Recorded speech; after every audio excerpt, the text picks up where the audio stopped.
Всем привет! Наша программа уникальная. Расскажу почему. В ней мы простым языком рассказываем о сложных производствах, некоторых процессах, а также о представителях бизнеса Татарстана. Но мы хотим пойти дальше и начать серию программ по финансовой грамотности, в которой мы затронем некоторые аспекты этого вопроса, а также сделаем это вместе с экспертами.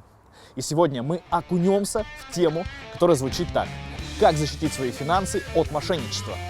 Меня зовут Александр Ледовский. Это погружение на 100. Поехали! Поехали!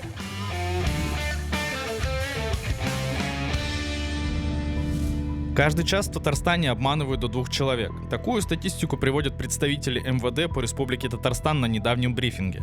Уже нередко, что каждый из нас столкнулся с финансовым мошенничеством в той или иной степени. Причем в разных видах. По телефону, в интернете натыкался на финансовые пирамиды. Как часто сталкивались казанцы с мошенничеством, я спросил у наших горожан. И сам лично я с этим не сталкивался, но была ситуация с супругой, позвонили, и причем первый шаг, она, к сожалению, была застигнута врасплох, была не готова. Да, были случаи, например, приходили сообщения на номер и просили скинуть деньги, иногда притворялись с другом. Я лично не встречалась, встречались мои родные, двоюродная сестра, у нее так с карточки ушли деньги. Сейчас они звонят более цивилизованно, говорят, это энергосбытовая компания, Да, в каждом городе своя. Ой, много раз. Я даже писала, то есть не писала, а звонила в полицию, приезжали ко мне, разбирались, но это было, вы знаете, на протяжении 15 лет это точно. Диляра, добрый день. Расскажите, пожалуйста, как злоумышленникам удается обманывать наших граждан? Может быть, есть какие-то угрозы от них, о которых мы должны знать? Пожалуйста. На самом деле у мошенников очень много способов, которыми они могут выманить ваши деньги. И неважно, пользуетесь ли вы банковской картой или наличными деньгами. Это можно сделать и онлайн, и с помощью звонков, СМС, с помощью присылания вам писем с ссылками на подозрительные ресурсы. И нужно всегда помнить о том, что для того, чтобы украсть ваши деньги, мошеннику достаточно знать номер вашей банковской карты, трехзначный код на ее обороте и срок ее действия. И, как правило, люди сами говорят эти данные, находясь в неведении. Проблема телефонного мошенничества очень острая. По оценкам экспертов, за прошлый год мошенники украли у жителей России наличные, сопоставимые с ВВП небольшой европейской страны. Самым распространенным видом мошенничества является телефонное мошенничество, то есть это банальные звонки, когда мошенники представляются сотрудниками банков, сотрудниками правоохранительных органов, либо используют социальную инженерию, сейчас очень развит искусственный интеллект, подделывают голосовые сообщения в мессенджерах, подделывают видеосообщения, даже уже научились это делать. Аферисты придумывают каждый раз новые способы, как выманить у людей деньги и личные данные.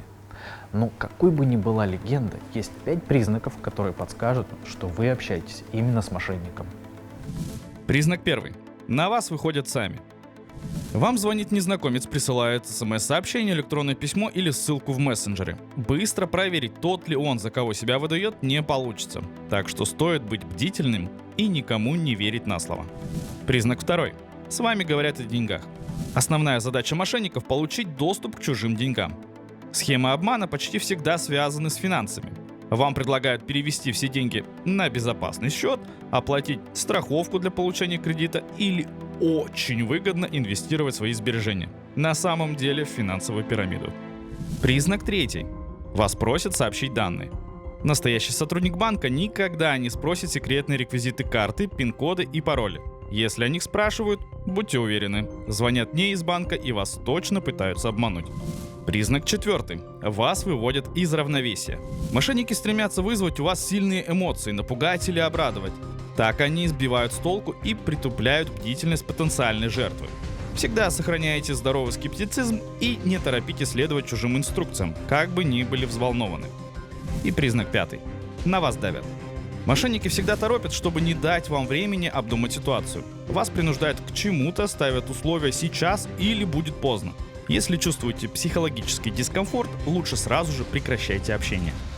Как нам самим можно уже обезопасить себя от злоумышленников, от мошенников? Достаточно соблюдать несколько простых правил. Банк России рекомендует никогда не разговаривать о деньгах с незнакомцами по телефону. Если у вас есть сомнения относительно сохранности ваших денег, лучше сами перезвоните в банк. Телефон вы можете найти на обороте вашей банковской карты либо на сайте кредитной организации.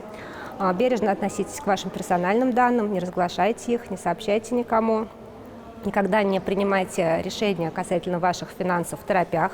Лучше хорошо подумать, прежде чем что-либо сделать. Ну и никогда не переходите по непонятным подозрительным ссылкам, где бы они вам не пришли, по электронной почте или в мессенджере.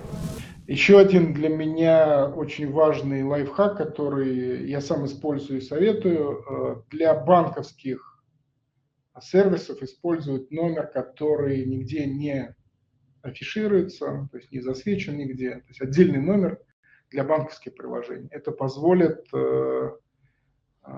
серьезно обезопасить себя и свои финансовые средства. Для взрослых, пожилых родителей совет запретить входящие и исходящие смс. Тем самым есть в настройках оператора такая возможность, тем самым вы обезопасите их от отправки, случайной отправки кодов от карт или от приложений злоумышленникам. И в завершении хочется заострить внимание на том, что если у вас случился контакт с мошенниками, необходимо сохранять спокойствие и пользоваться только проверенными сайтами. Надеюсь, что мы сегодня с вами разобрались, как можно сохранить свои финансы и пользоваться безопасно банковскими услугами онлайн. Если эта программа понравилась и была полезной, то подписывайтесь на наши социальные сети. Ну и до новой встречи на новом месте. Пока-пока!